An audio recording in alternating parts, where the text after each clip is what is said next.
परम श्रद्धेय मुनि अभिजीत कुमार जी, मुनि जागृत कुमार जी, मुनि उदित कुमार जी,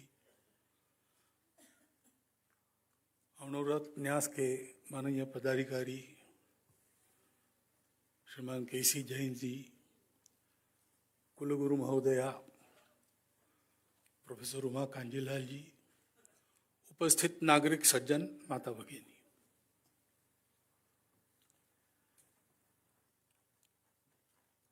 ये बार बार कहा गया और वो एकदम ठीक भी है। समस्याओं की चर्चा ज्यादा नहीं करनी चाहिए, उसका लाभ नहीं होता है, कुछ माथा पक जाता है और कोई उसका परिणाम नहीं होता है। उपायों की चर्चा करनी चाहिए। लेकिन हम देखते हैं बाहर बात करेंगे, लोगों की बात सुनेंगे तो चर्चाएं समस्याओं की ही चलती है और विषय में भी है विश्व की समस्या। इसलिए मैं समस्याओं से प्रारंभ कर रहा हूं। मुझे स्वयं को समस्याओं की चर्चा ज्यादा पसंद नहीं आती। उपाय क्या करना ये तय करने के लिए जितनी चर्चा करना उतनी पर्याप्त रहती है। लेकिन विश्व समस्याओं से घिरा है। चर्चा का एक कारण ये भी होगा कि हम आधुनिक युग में यहां बैठे हैं तो हमको जितना इतिहास मालूम है वो इतिहास पढ़ाया जाता है पश्चिम से। अभी अपने देश में कुछ पाठ्यक्रम बदल रहे ऐसा सुन रहा हूं, जब आएंगे तब आएंगे, लेकिन तब तक तो जो पुराना पाठ्यक्रम है पाश्चात्यों की दृष्टि से इतिहास वो पढ़ाया जाता है। तो वो सामान्यता उनके हिसाब में भारत तो है नहीं। दुनिया के नक्शे में तो भारत दिखाई देता है भूगोल में, लेकिन विचार में कहीं भारत नहीं होता। पुस्तकों को भी देखिए, उसमें सब मिलेंगे, चीन मिलेगा, जापान मिलेगा, भारत नहीं मिलेगा। लेकिन उस इतिहास में जिन समस्याओं को लेकर मनुष्य के प्रयत्न हुए वो 2000 साल तक हुए हैं।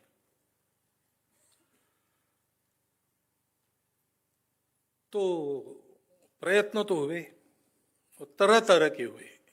ये ठीक नहीं हुआ तो बदल के दूसरा हुआ, और सब पर्याय ढूंढ के प्रयास हुए, उसके कुछ कुछ परिणाम हुए, लेकिन समस्या ज्यों की त्यों है।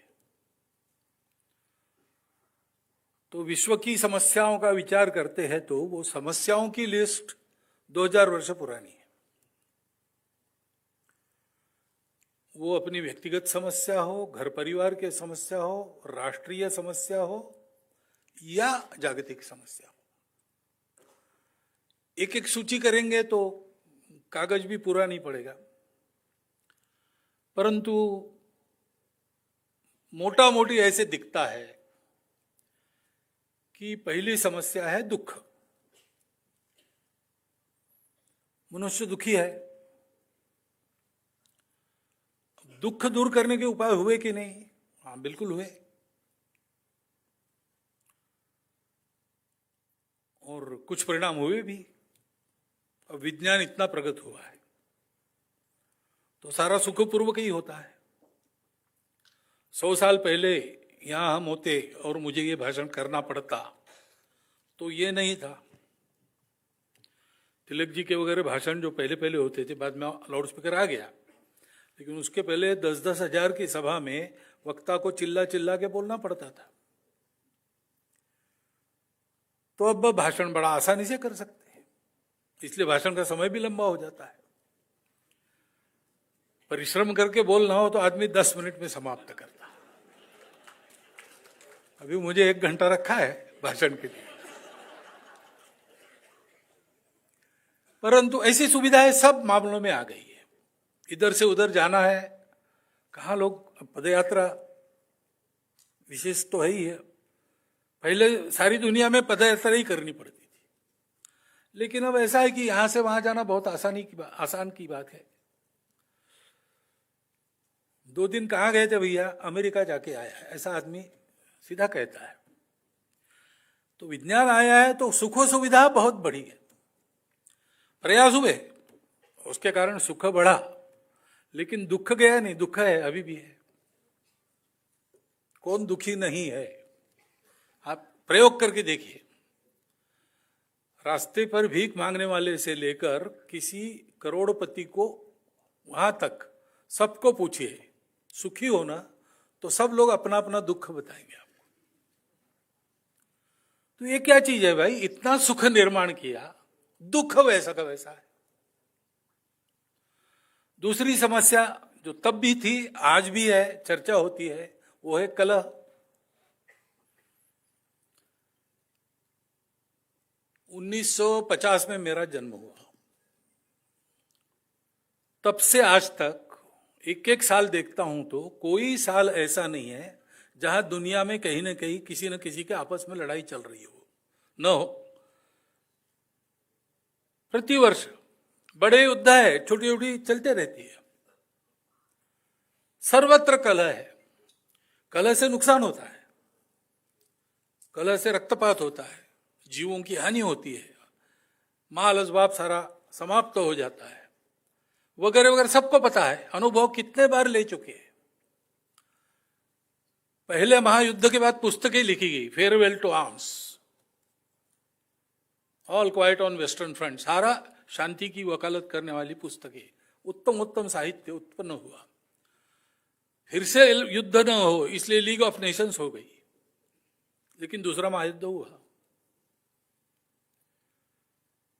और दूसरा महायुद्ध होने के बाद लीग ऑफ नेशंस की यूनो बन गई, और प्रयास हुए, लेकिन आज हम सोच रहे तीसरा महायुद्ध होगा क्या? ऐसा बार बार क्यों हो रहा है? शांति के प्रयास भरपूर हुए, शांति आई क्या? नहीं आई। पहले थी, वो भी चली गई। ये क्यों हो रहा है? अज्ञान की एक बात है, अज्ञान दूर हुआ ऐसा कहेंगे तो ऐसा लगता है कभी कभी कि अज्ञान का प्रकार बदला है। मनुष्य का ज्ञान तो बहुत बड़ा है, यानी अब चंद्र और मंगल की बातें मालूम हो गई है, एक कोशिका में जो क्रोमोसोम है उसके जीन की बात मालूम हो गई है। मनुष्य क्या नहीं कर सकता, अब जीव का निर्माण करना ही बाकी है, ऐसा लगता है कभी कभी, इतना ज्ञान बड़ा है। परंतु अज्ञानी लोगों की संख्या बहुत बड़ी है, साक्षर लोग हैं, सुशिक्षित लोग कितने हैं पता नहीं, और सुशिक्षित भी बढ़ गए, लेकिन सुसंस्कृत कितने हैं पता नहीं। तो अब पुराने समय में आयुर्वेद है, तो वैद्य जानता था कि भाई अमुक ये त्रिफला ले लो तो उससे पाचन सुधारता है। केवल वैद्य नहीं जानता था, देहात में झोपड़ी में रहने वाला भी जानता था, जड़ी बूटी जानता था, कुछ जानता था, प्रतीति थी उसके पास, अनुभव था, और वो देख लेता था उसको। अब वैद्यकीय ज्ञान तो बहुत बढ़ गया है, लेकिन वास्तव में कितने हम सुशिक्षित लोगों को उसका ज्ञान कितना है? हम तो मीडिया पर पढ़ते हैं कि अमुक खाने से फैट बढ़ता है तो वो छोड़ देते हैं, फिर रामदेव बाबा बताते हैं लौकी का रस पियो सब ठीक हो जाएगा, तो लौकी महंगा हो जाता है। तो अभी भी हम किसी का बताया हुआ आंख मूंद कर आचरण कर, अज्ञान क्या होता है? अपने पास प्रतीति नहीं है, अपने पास जानकारी नहीं है, उसका कहीं कहीं हमने ठेका दे दिया है, और वहां से जो आता है वो हम श्रद्धा पूर्वक स्वीकार करते हैं बिना जाने, और परंपराओं को अंधश्रद्धा कहते हैं। ऐसा हो रहा है, वो समस्याएं चल रही है, और नई नई समस्या आ गई, बीमारियां नई नई आ जाती है, अच्छे खाते पीते व्यवस्थित लोगों को तरुण आयु में रोग हो जाता है, हार्ट अटैक हो जाता है। यानी मेडिकल नॉलेज बढ़ गया, स्वास्थ्य नीचे गया, परिश्रम की आदत छूट गई, श्रम का मूल्य कम हो गया। तो अब इतनी प्रगत अर्थव्यवस्था के विचार वगैरह सारे हो गए और तरह तरह की व्यवस्थाएं आ गई, लेकिन हम देखते हैं कि शोषण बढ़ गया, गरीबी बढ़ गई। अमीर और गरीब इनकी जो गैप है वो दिन ब दिन अधिक बड़ी होती है। प्रयोग सारे हुए और सब विचारों के हुए। पहले जब आदमी सुस्थिर हो गया, कबीले गांव में परिवर्तित हो गए, एक जगह रहने लगे, तब से और कोई चाहिए बिना किसी शास्ता के ठीक चलेगा नहीं, इसलिए राजा आया, राजा ठीक करेगा। कुछ दिन तो ठीक रहा, फिर राजा भी जुल्मी बन गया। तो फिर उसकी प्रतिक्रिया में कुछ साक्षात्कार पुरुष संत महात्मा निकले, उन्होंने कहा भाई असली राजा तो भगवान है, किंग ऑफ द किंग्स है वो, उसकी मानो। इस राजा की क्या मानना? जो राजा उस राजा की मानेगा, उसके नियमों के अनुसार चलेगा, उसी की मानना है, वही सही राजा है। तो अपने अपने पंथ संप्रदाय देवी देवताओं के आधार पर कुछ नैतिक इस प्रकार के राज्य जिन पर अंकुश था रिलीजन का, ऐसे भी चले, कुछ दिन ठीक चला। लेकिन बाद में वो भी,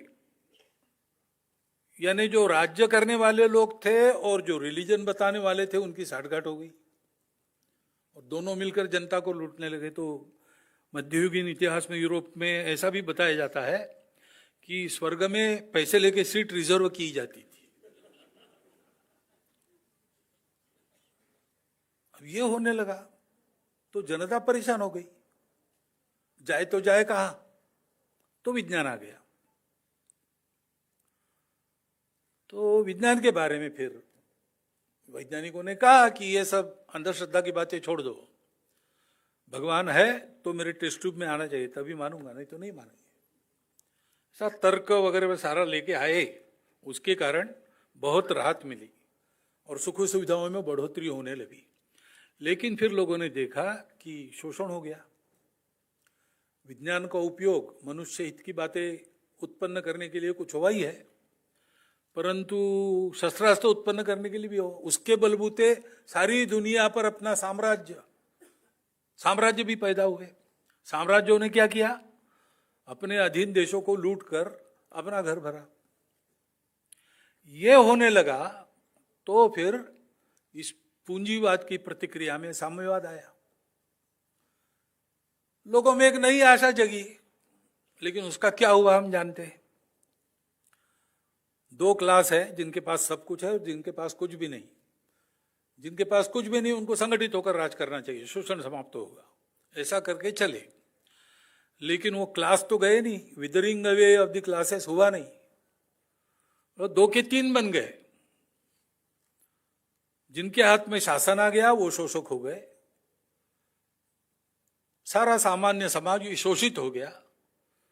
और इनकी मदद करने वाले, शोषकों की मदद करने वाले प्रशासक, साइंटिस्ट वगैरह ऐसे लोगों का एक न्यू क्लास बन गया। मेलोन जिलास नाम के और एक कम्युनिस्ट कार्यकर्ता थे, उन्होंने पुस्तक लिखी है। तो सब प्रयोग हुए, भगवान को न मानने वाले भी हुए, भगवान को मानने वाले भी हुए।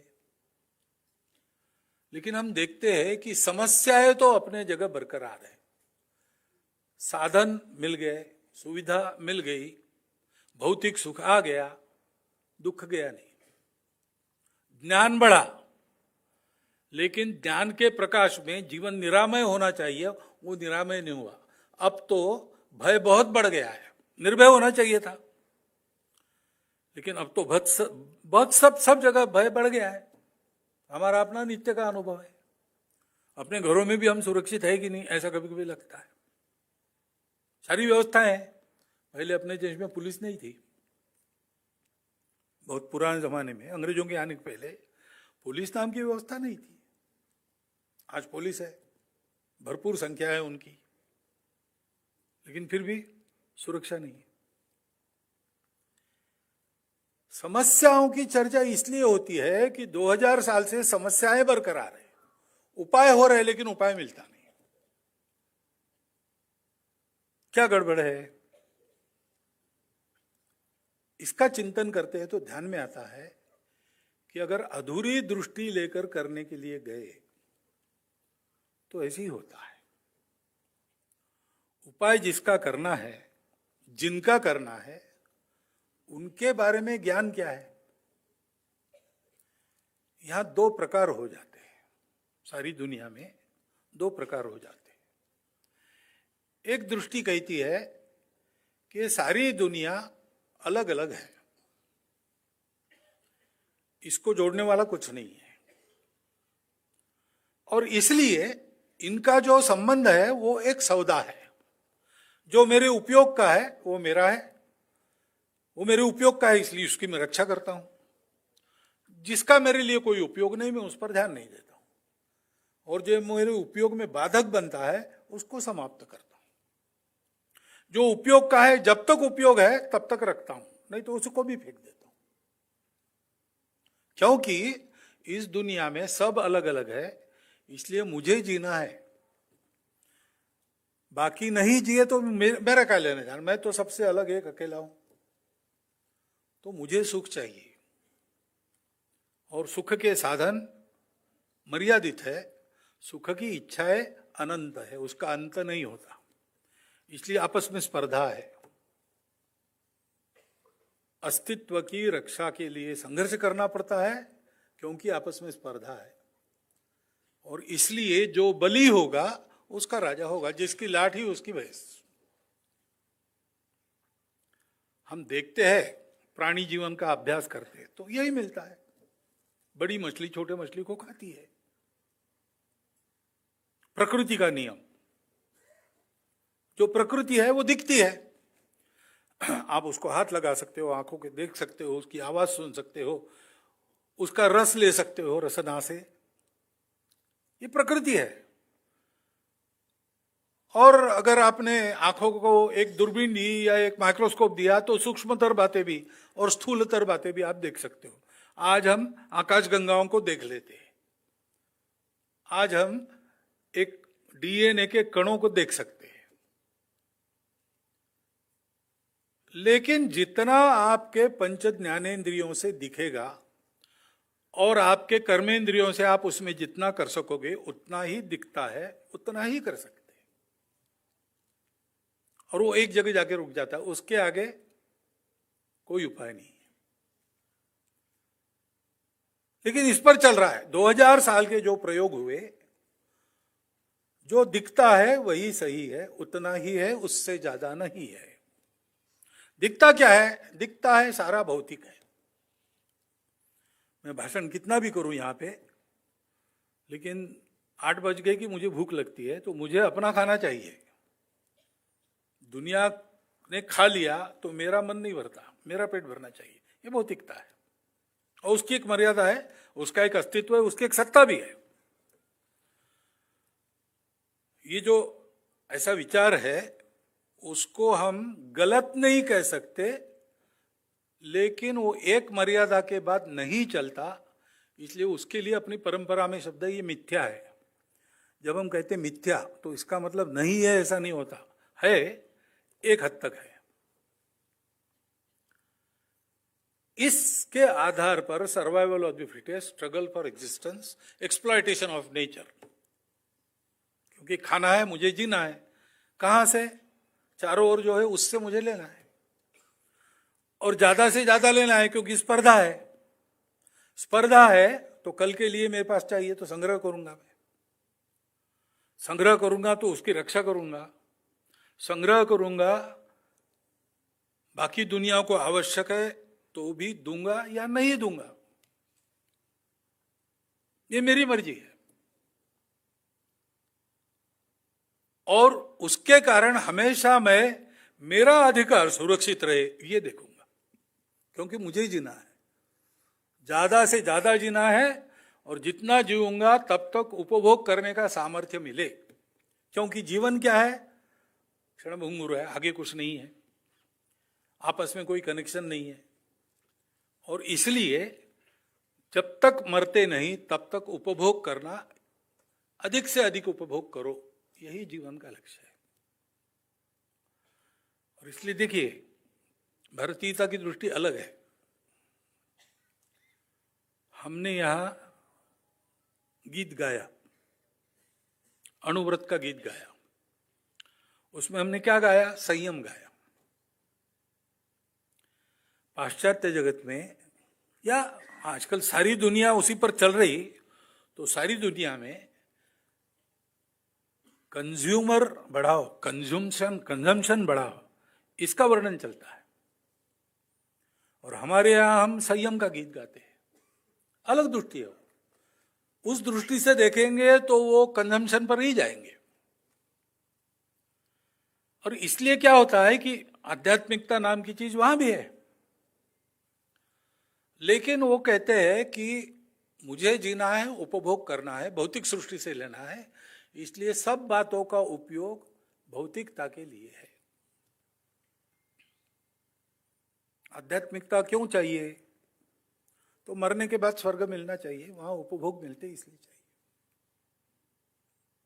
मरने के बाद अगर उपभोग नहीं मिल रहा, ऐसा कोई विचार है, तो कोई उपयोग नहीं उसका।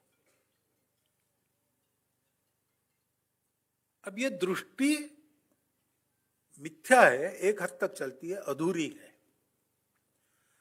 और इस दृष्टि को बदले बिना इसी के कारण जो समस्याएं उत्पन्न हुई। अभी दुनिया में प्राचीन परंपराओं के लोग हैं, वो दबे हैं, संख्या कम हो गई है, उनकी कोई सुनता नहीं। 2000 वर्षों में जो सारी परंपराएं उत्पन्न हुई, उन्होंने उनको समाप्त किया, क्योंकि जियो और जीने दो वाली बात नहीं है, मुझे जीना है। तो ये सब हुआ है, लेकिन कुछ लोग बाकी है, वो 4 साल में एक बार भारत में आते हैं, क्योंकि उनकी जो परंपरा है उस हिसाब से शांति, धैर्य उनको भारत में मिलता है। तो वो कहते हैं, वो वर्णन करते हैं अपनी परंपराओं का। तो ध्यान में आता है कि एक समय 3-4 हजार वर्षों पूर्व का ऐसा था कि दुनिया में इतना सारा भौतिक ज्ञान नहीं होगा, इतने सारे साधन सुविधा की बात नहीं होगी, लेकिन संतोष था, समाधान था, आपस में प्रेम था। और वो प्रेम केवल मानवों में नहीं था, सृष्टि के साथ भी मिलकर चलते थे। एक प्रसिद्ध लेखक जंगल में घूमने के लिए गए, फॉरेस्ट गार्ड के साथ घूमते थे, तो उनको पता चला कि एक जंगल के गांव के सरपंच का छोटा बच्चा तेंदुआ उठा के ले गया, खा लिया उसने उसको। तो मातमपुरसी के लिए उसके यहां गए। रेंजर परिचित था, उसको जाना ही था, ये उसके साथ थे, ये भी पहुंचे। तो मुखिया रेंजर को बता रहा था कि वो तेंदुए को जरूर 3 दिन से शिकार नहीं मिली होगी, इसीलिए वो बच्चा उठा के ले गया, नहीं तो वो नहीं ले जाता। देखो, उसका अपना बच्चा तेंदुआ उठा के ले गया, फिर भी वो विचार करता है कि जरूर ये भूखा होगा, इसलिए। एक जगह एकदम सूखी जमीन, एक घास का पत्ता नहीं, जंगल में, बाकी सब जगह हरियाली, वहां ऐसा दिखा। वो पूछा, ये क्या है? तो उसने कहा कि यहां जो पशु आते हैं, वो घुमंतु लोग पशु लेके आते हैं, वो यहाँ चरते हैं। तो उनको पता है कि जहाँ फिर से आना नहीं है, तो जितना है उतना उखाड़ के खा के चले जाते। तो यहाँ घास का पत्ता भी नहीं मिलता। बाकी जंगल में हमारे जानवर चलते, जिनको यहीं रहना है, उनको पता है अगले साल भी यहाँ चारा मिलना चाहिए, तो समझ बूझ के खाते हैं। ये जो बात है,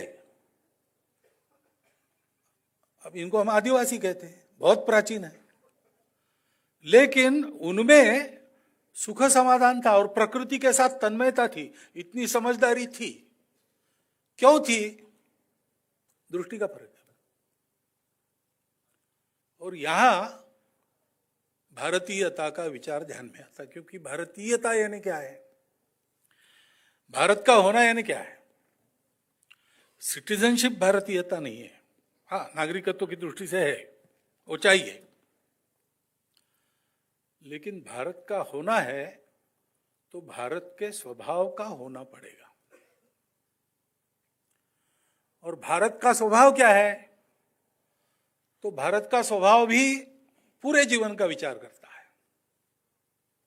पुरुषार्थ, 4 पुरुषार्थ कहते हैं, उसमें मोक्ष है और वो परम लक्ष्य है। क्योंकि दीर्घ काल का अपना अनुभव है, दुनिया में सबसे प्राचीन हम लोग हैं, जीवन के ये सारे अनुभव हम प्राप्त कर चुके, और फिर हमारे पूर्वजों ने कहा कि भौतिकता के आगे जाना पड़ेगा, और वो गए, बाकी दुनिया नहीं गई, किसी कारण वो रुक गए, थक गए और रुक गए। एक कहानी प्रसिद्ध है छांदोग्य उपनिषद की, कि राक्षस समाज और देव समाज दोनों वैभव के परम शिखर पर थे, लेकिन संतोष समाधान नहीं था, इसलिए देवों का राजा इंद्र और वो विरोचन राक्षसों का राजा अपने अपने गुरु के पास गए और पूछा उन्होंने कि समाधान नहीं है, क्या करें? तो बृहस्पति और शुक्राचार्य दोनों ने बताया कि ब्रह्मा जी के पास एक आत्मविद्या है, वो आत्मा प्राप्त करने से और कुछ प्राप्त करना बाकी नहीं रहता, वो अजर अमर शाश्वत सर्वव्यापी है, और उसको पाने से और कुछ पाना भी शेष नहीं रहता। वो विद्या तुम प्राप्त करो, अपने लोगों को सिखाओ, तो समाधान भी आ जाएगा। तो दोनों गए ब्रह्मा जी के पास, ब्रह्मा जी को कहा वो आत्मा देखना है हमको। तो ब्रह्मा जी ने कहा देखते कैसे हो? आंखों से देखते हैं।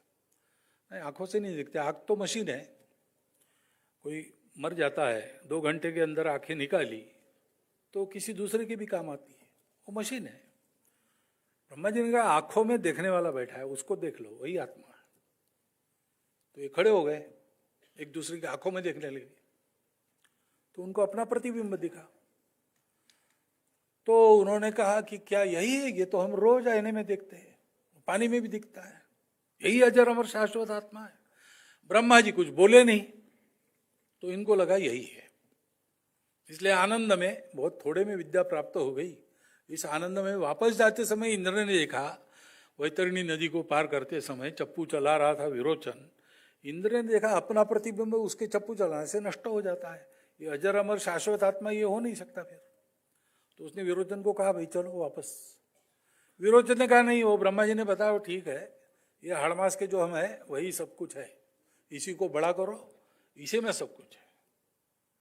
विरोचन गया नहीं, इंद्र वापस गया। कालांतर में अनेक पहेलियां बुझा के उसको आत्मज्ञान प्राप्त हो। तो अब वास्तव में क्या हुआ, ये कोई इतिहास की बात नहीं जिसके सबूत मिल जाए, लेकिन परंपरा में है कथा। तो इसका मतलब ये है कि अंदर देखना पश्चिम ने नहीं किया, हमने किया। और हमने फिर मन की खोज की, प्राण की खोज की, इसके भी परे है क्या, इसके भी परे, ऐसे करते करते एक बार हमने उस आत्मा को पा लिया और हमको ये सत्य मिल गया कि हम लोग या कुछ भी अलग अलग नहीं है, जो दिखता उतना ही नहीं है, उसके परे भी कुछ है, उसको देख सकते हैं, अनुभव कर सकते हैं। उसकी प्रक्रियाएं हैं, अनेक प्रक्रियाएं हैं।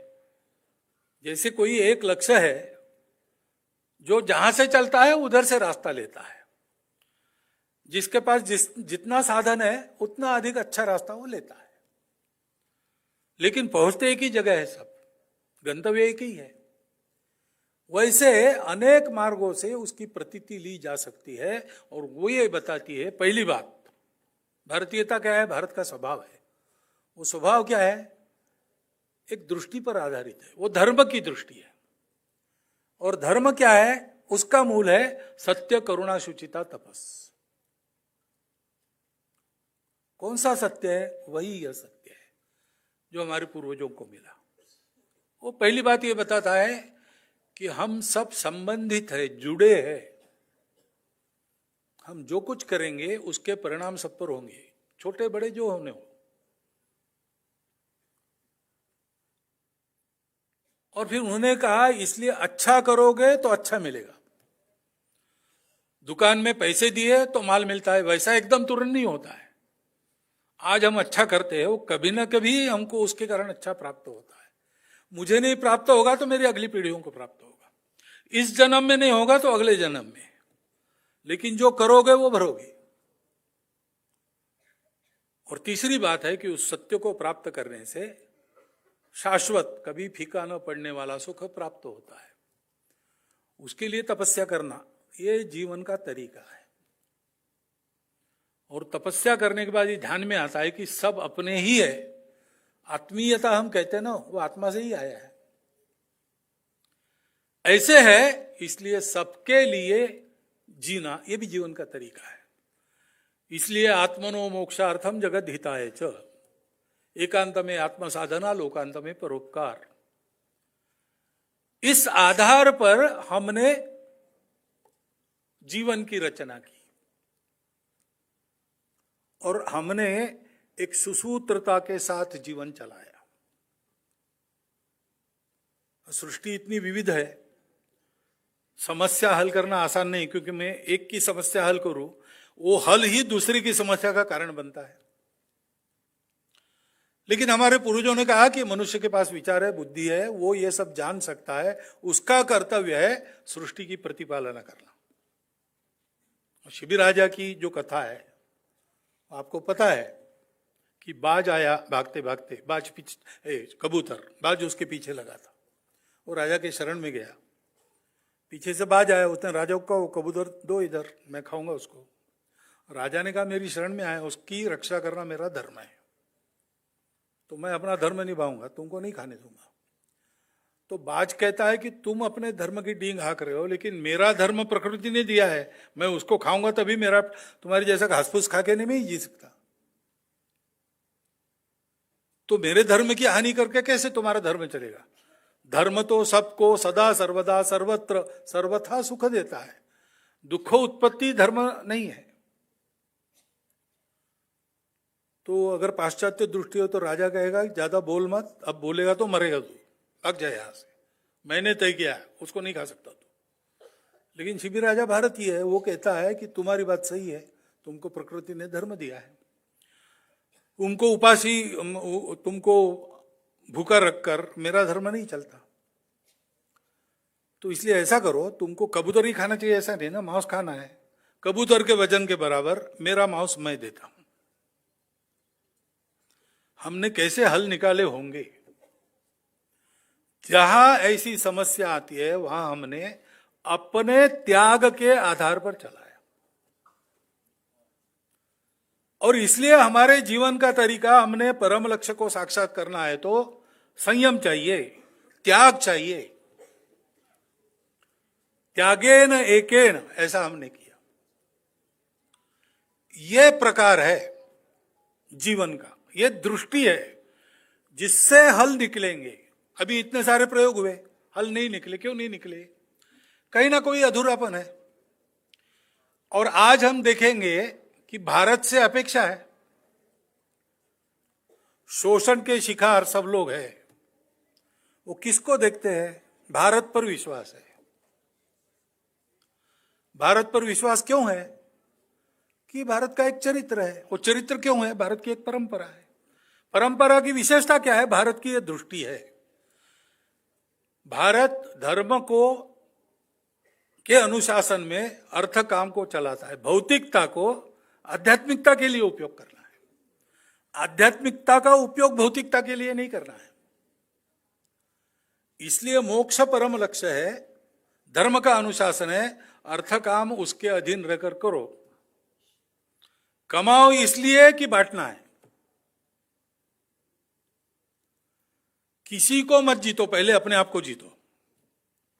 ये कहीं और नहीं सुनाई देता, ये भारत में सुनाई देता है। ये पूर्ण दृष्टि भारत में है। इस दृष्टि के आधार पर संपूर्ण दुनिया का जीवन, एक समय था जब भारत को देखकर संचालित होता था और सुखी जीवन था। भारत भी आर्थिक दृष्टि से, सामरिक दृष्टि से, सब दृष्टि से दुनिया का सिरमौर देश था, ज्ञान की दृष्टि से भी। लेकिन कहीं पर जाकर भारत ने किसी को जीता, किसी के संपत्ति का अपहरण किया, ये सब नहीं हुआ है। ये भारत के दृष्टि के कारण जो भारत का इतिहास बना है वो आज भी दुनिया के स्मरण में है, और इसलिए दुनिया देखती है कि आज के संकटों से मुक्ति के सारे मार्ग अवरुद्ध हो गए। बहुत प्रयोग हमने किए, हम फेल हो गए। अब हमको नया रास्ता कौन देगा? भारत देगा। ये अगर करना है तो कभी कभी हम सुनते हैं ऐसा, वाह वाह बहुत अच्छा, तालियां भी बजाई आपने, लेकिन भारत यानी कौन है? हम भारत है। ये हमको करना पड़ेगा। भारत यानी केवल भूमि नहीं, भूमि तो होती है, लेकिन जनपदवती भूमि होती है, यानी भारत के जन, पीपल ऑफ इंडिया। जल, जन, जंगल, जमीन, जानवर, ये पूरा देश है। इन सबको ये करना पड़ेगा। इन सबको कराने का काम तो मनुष्य करेगा, इन्हें हम करेंगे। ये ज्ञान हमारे पास पहले से है और पूरा भारत इसको भूल गया, ऐसा कभी नहीं हुआ है। संत, महात्मा, आचार्य, मुनि, भिक्षु, सब कुछ वो है, परंपरा है उनकी, और सब परिस्थितियों में अपना काम कर रहे हैं। परंतु उनके से जो ज्ञान प्राप्त होता है उसका विवेकपूर्ण उपयोग करके ये एक प्रतिमान फिर से खड़ा करना पड़ेगा हम लोगों को। सारी दुनिया को रास्ता दिखाना है, उसके लिए अपने राष्ट्र को तैयार करना है, उसके लिए अपना परिवार पहले तैयार करना पड़ेगा। तो यहां मैं भाषण दूंगा, दोनों हाथ से कमाओ और 1000 हाथों से बांटो, और घर में जाकर बांटने लगूंगा, श्रीमती जी कहेगी इतना मत करो, तो नहीं चलेगा। एक व्रत है, उस व्रत के लिए हर एक परिवार को, क्यों परिवार इकाई है, अपने यहाँ इंडिविजुअलिज्म नहीं है। इंडिविजुअल है, उसकी सत्ता है, लेकिन समाज की इकाई परिवार है। और परिवार की आदत बनती है, संस्कार बनता है, परंपरा बनता है मनुष्यों के आचरण से। और इसलिए दोनों मुनिवर्यों ने जो बात कही है, और विशेषकर अपने जैन बंधुओं में आचार्य तुलसी के समय कही जा रही और सुन रहे हैं हम, वो वहां से शुरू करना पड़ेगा। छोटी छोटी बातें ठीक करो अपनी, कॉन्शियस रहकर रोज जो हम कर रहे हैं वो अपनी दृष्टि के आधार पर कर रहे कि नहीं। भारत में इतने सारे पंथ संप्रदाय है, विचार विरोधी भी रहते कभी कभी, यानी तत्वज्ञान, दर्शन अलग अलग है, लेकिन ऐसा होने के बाद भी बिना आपस में झगड़ा किए सब चल रहे हैं। क्यों चल रहे हैं? क्योंकि ये दृष्टि है, उस दृष्टि के आधार पर चलता है। शास्त्रार्थ होता है, झगड़ा कभी नहीं होता है। उस दृष्टि को भूल गए तो झगड़े भी बढ़ते हैं। तो हमारा मन, वचन, कर्म सारा, ये जो अपनी भारत की दृष्टि है वो सब जगह एक है, सब जगह एक है। अभी अणुव्रत के बारे में बताया ना, एक एक छोटा छोटा आचरण सुधार करना, और अणुव्रत के नियम दिए हैं पुस्तिका में। हम पंच परिवर्तन की बात कर रहे हो, उसमें वही बातें हैं, पर्यावरण की बात है, जो वैदिक नियम है और जो परंपरा से आए हुए नियम है उन सब का पालन करने की बात है, उसमें सब वही बातें हैं। अब संघ ने तेरा पंथ से कोई कंसल्टेशन नहीं किया था, न तेरा पंथ ने हमको कंसल्ट किया था, लेकिन जो हमारी एक भारतीय दृष्टि है, संप्रदाय वगैरह सब अलग है, लेकिन दृष्टि सबकी एक है, इसलिए कहीं से भी आएगा ये विषय, यही बात आएगी।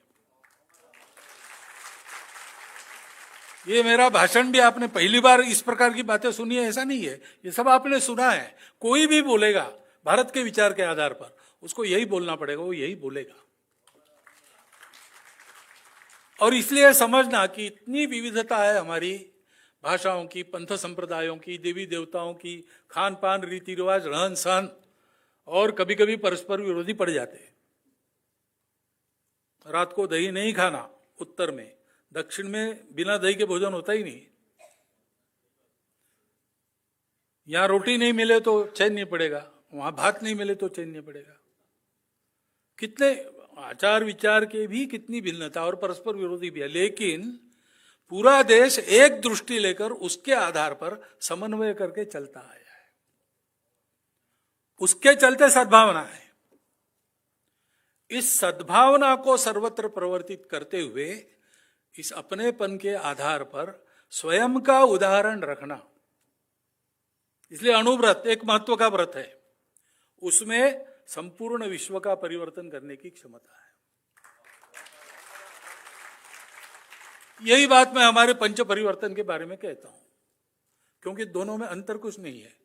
मंडन हमारा अलग प्रकार का है, इधर से अलग प्रकार का है, एक्शन पॉइंट्स समान है और तत्व उसके पीछे यही है कि छोटी छोटी बातें ठीक करो, उसकी आदत लग जाए, आपका जीवन बदल जाएगा। जितने आपके आत्मीयता में बंधे लोग हैं वो आपको फॉलो करेंगे, परिवर्तन आएगा।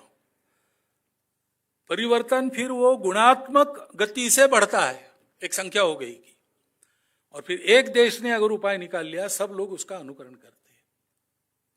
विश्व में परिवर्तन लाने का हमारा तरीका, उस देश को जीतो, जबरदस्ती अपनी शिक्षा उस पर थोपो और जो उसके प्रकृति में नहीं है वो उसको करने को लगा, ये नहीं है।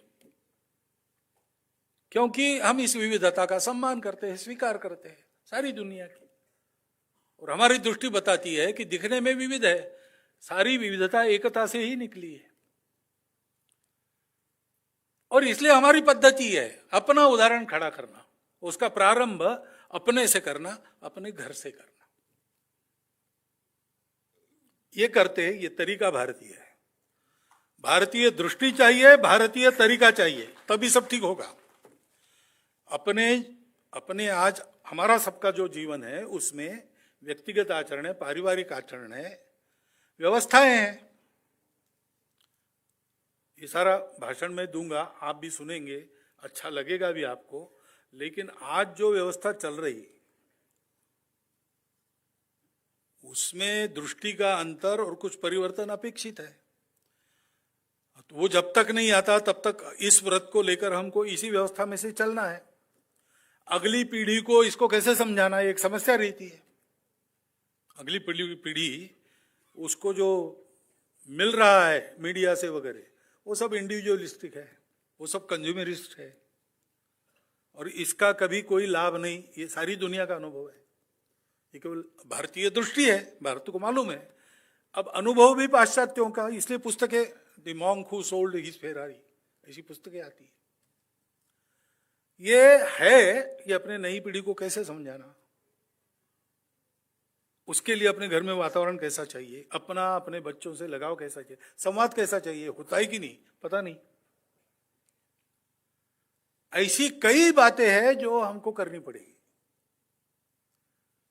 जो विचार मैंने रखा है कि भारतीयता ही समाधान है सब समस्याओं का, वो सारी दुनिया में मान्य है।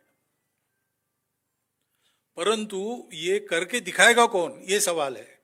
उनके प्रकृति में परंपरा में नहीं है, हमारे पास है, लेकिन हम उस प्रकृति परंपरा पर पूर्णता आए नहीं है। तो हमको व्यक्तिशः, परिवारशः, एक देश के नाते अपना जीवन इस आधार पर अद्यतन है, मॉडर्न है, लेकिन वेस्टर्न नहीं है, भारतीय है। दृष्टि वो है, रीति वो है, और आज के समस्याओं में हम समाधान दे रहे हैं। आज की दुनिया में ज्ञान के, विज्ञान के क्षेत्र में भी बढ़ चलेंगे, नील नभ के रूप के नव अर्थ भी हम कर सकेंगे, लेकिन भोग के वातावरण में त्याग का संदेश देंगे। इस प्रकार देश का एक चित्र खड़ा करने के लिए हम सबको अपने आप को इक्विप करना पड़ेगा, गियर अप करना पड़ेगा। हमारे पास ये काम है, हम सबका ये काम है। हम उसको करना अगर प्रारंभ करें तो भारतीयता और विश्व की समस्याएं, इस पर भाषण देने की जरूरत नहीं पड़ेगी। दुनिया देखेगी कि भारत जागा है और विश्व की समस्याओं का निदान करते हुए प्रत्येक राष्ट्र को उसके उन्नति का नया मार्ग दे रहा है।